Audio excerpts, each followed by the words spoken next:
अस्सलाम वालेकुम व्यूअर्स। आज हम ST 630 की लेसन नंबर 34 को पढ़ेंगे, जो कि एक्सपेरिमेंटल रिसर्च है। एक्सपेरिमेंटल रिसर्च हम पिछले टॉपिक में पढ़ते आ रहे हैं। उम्मीद है आपने वो भी देखा होगा। अगर नहीं देखा तो उसको काइंडली देख लें, तब भी आपको ये टॉपिक समझ आएगा। तो चलिए कंटिन्यू करते हैं इस टॉपिक को।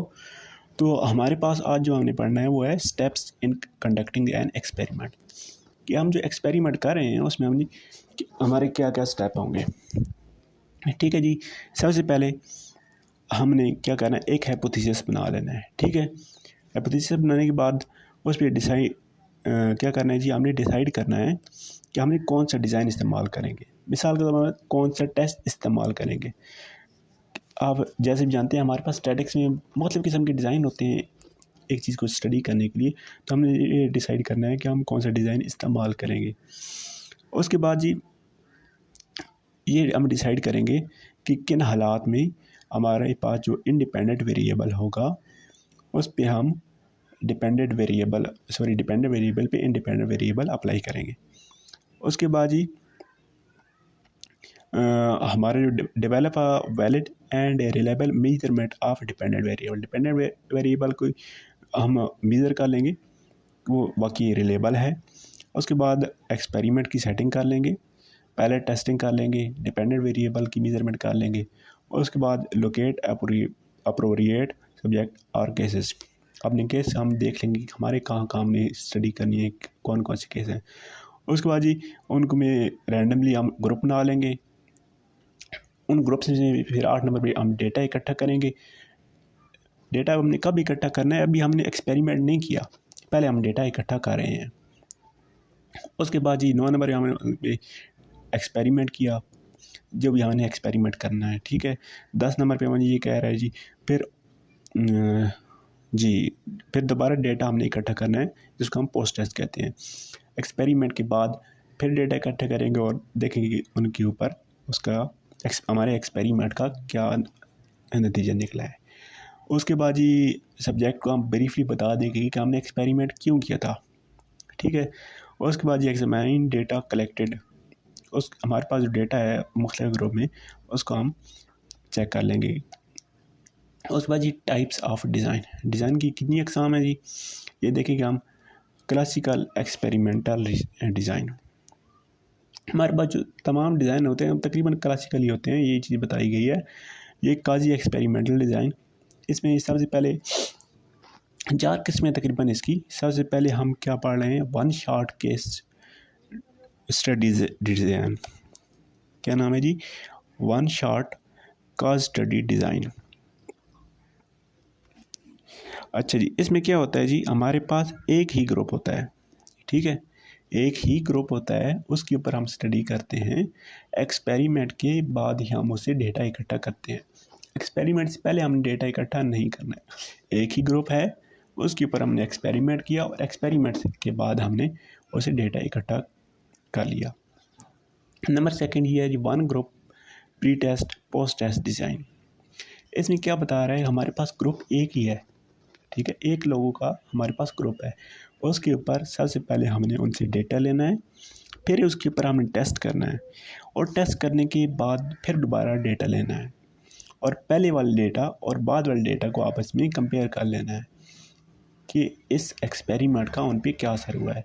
ये जो ऊपर हमने पढ़ा है one shot case study design, उसमें क्या है कि हमने पहले डेटा इकट्ठा नहीं किया, हम एक्सपेरिमेंट करते हैं और उसके बाद हम उनसे डेटा लेते हैं।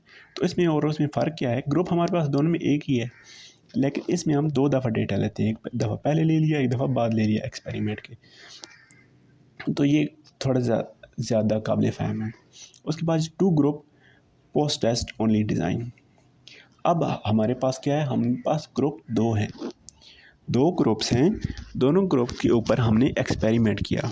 पहले हमने उनसे डेटा नहीं लिया, दोनों ग्रुप के ऊपर हमने एक्सपेरिमेंट किया और एक्सपेरिमेंट के बाद हमने उनसे डेटा लिया।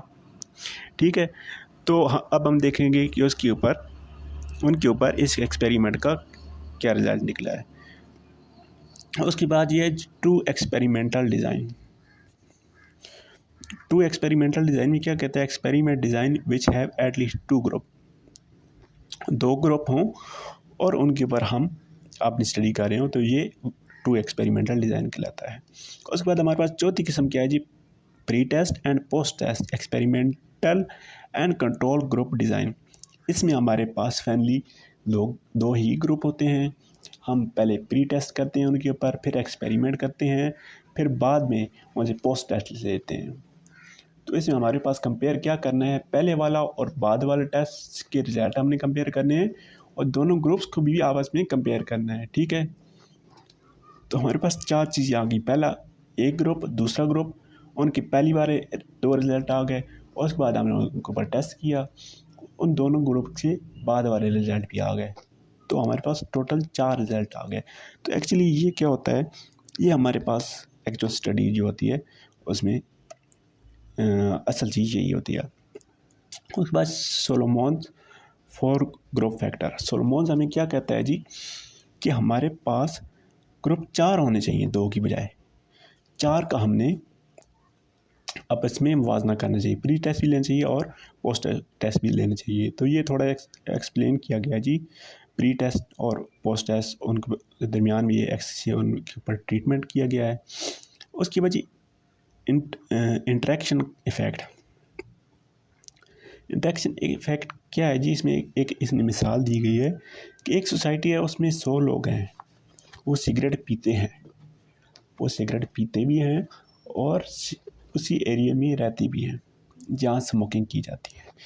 दूसरा ग्रुप हमारे पास कौन सा है, 100 बंदे उसने लिए, वो उस एरिया में रहते हैं जहाँ स्मोकिंग होती है लेकिन वो ख़ुद स्मोकिंग नहीं करते। और तीसरा 100 लोगों का ग्रुप इसने बनाया है, वो ना खुद स्मोकिंग करते हैं ना उस एरिया में रहते हैं। तो ये नीचे उसने रिज़ल्ट दिए गए हैं।